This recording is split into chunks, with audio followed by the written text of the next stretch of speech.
Hello everyone, this is Tin Manly. So happy to have you here today.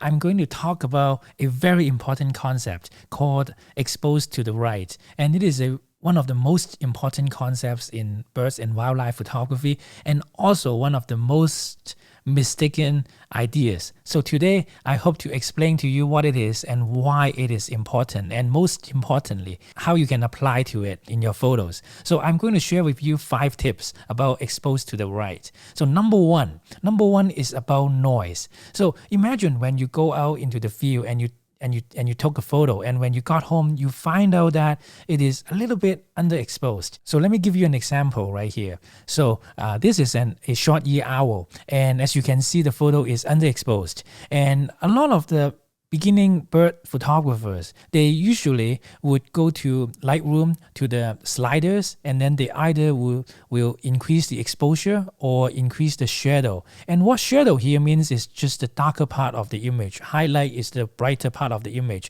So there is this function right here where you can only increase the brightness of the darker part, or you can just increase the overall exposure, overall brightness of that. But the problem here, as some of you might know, it is that when you increase either the exposure or the shadow, you also increase the noise. So let me show you what it means, right? So if you zoom in this image right here, so just zoom in this part, right?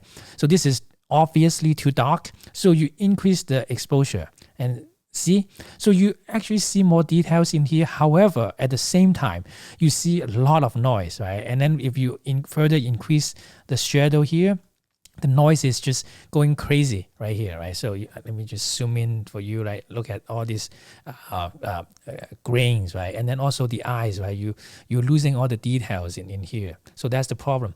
So what some of the people may say is, well, there are a lot of powerful noise removing softwares out there right now, such as the Topax Denoise AI. However, the problem is, no matter how good these editing softwares are, even if they can reduce the noise, they may also reduce the details of the image if you didn't have a lot of details to begin with, such as right here, right? So for us birds and wildlife photographer, what we strive for is that we gotta have the best quality image in camera. So that gets into number 2. So what do you do, right? So you may say, okay, so that means that I shouldn't get a underexposed image. I should get a perfectly exposed image, right?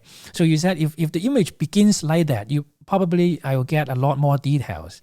And the problem of that is most of the birds and wildlife, when you get the perfect exposed image, a lot of the time, the shadowy part, like the darker part of the animal or the birds, actually needs to be opened up. What I would mean by that is you still have to increase the shadow so that you can see more details of the shadow. So this is kind of the unique thing about birds and wildlife, is that you always want to increase a little bit of the shadow to bring out all this dark shadow. And the problem again is that even in a perfectly exposed image, when you increase the shadow, it also increases the noise, right? So that's really how the image sensor is going to do. So that is number 2 of the important thing. Then how can we solve that? How can we see all the details in the shadow without increasing the shadow in the image? Well, that gets into our main point. That's why exposed to the right is so important. And what that means is, if you go out to take a photo of the birds and the wildlife, you intentionally increase the exposure just a little bit more than the perfect exposure.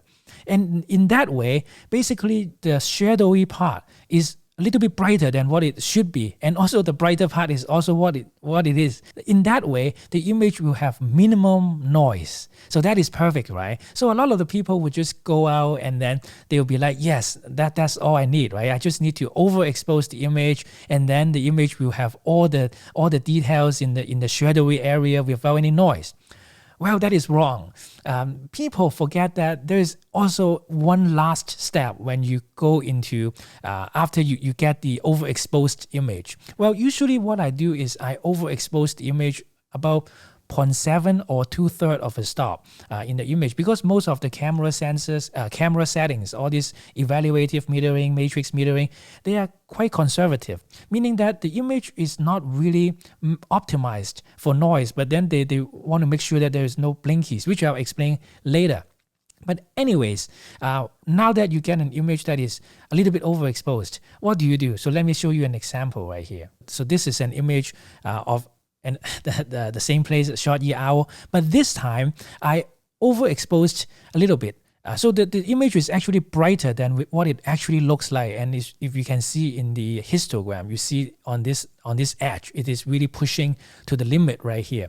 So the original image was actually something like this, something like that. Like this is like what it was, about 0.5 stop, like this. However, I intentionally take it really bright. And what do I do afterwards is that I want to maintain all the details in the shadowy part so that there won't be any noise suddenly you add noise into that. However, what I do in the post-processing is that I drag the highlights lower so that the brighter part becomes darker so that the overall image looks like the original scene. However, all the details in the shadow is shown without any noise. So that is really the one step extra that people have to do. So you have to reduce the highlights so that it is the overall image is more close to the original scene, and that way you can get all the details in the image. So let me just show it to you, right? So this is the image that is overexposed. As you can see that this is really too bright. So you actually want to bring it down a little bit so that you can see more details in it. However, the details in the shadow, you didn't change any of those. So the image is really have a lot of details in it. So finally, number 5 tips is that, so you may ask, Tin Man, so if I want to overexpose, why don't I overexpose a lot so that there will never be any noise, right? Well, there is also a problem called the blinkies. So when you overexpose the image too much, let me just show you. So for example, if you have an image right like that, and if you go out and then you take an image that is really too bright, then you lose the detail. So let me show you this example right here. So this is an image that is way overexposed. So as you can see, there is some clipping on the histogram, meaning that some of the pixels, some of the details is being lost. So what I mean by that is, let me show you. So if you click on option exposure right here, you see that all this is the blink. All these are the blinkies. That's what we call. So these are the parts that is overexposed. And if I zoom in all the way, you see that there's absolutely no details in here. So no matter what you do, even if you decrease the highlight, you didn't see any details like that. So that means that all these pixels are dead. You couldn't get any details back. And this is a no-no for any of the photography, because photo editors, magazines, editors and photo contest judges, when they see something like that, it's like an instant rejection. So you should always turn the blinkies on in your camera, which is called the highlight alert in your camera, to avoid that. So the key here is you have to overexpose your image. However, you have to overexpose it into a limit where there is no blinkies. So if this is all very interesting to you, but it's also a little bit confusing, I have a 1-hour training on birds and wildlife photography where I teach you some of my techniques on how to get the perfect exposure every time. So if you go to the link tinmanly.com/webinar, you can check out that no-cost webinar where I talk about all this. So hope to see you guys in there.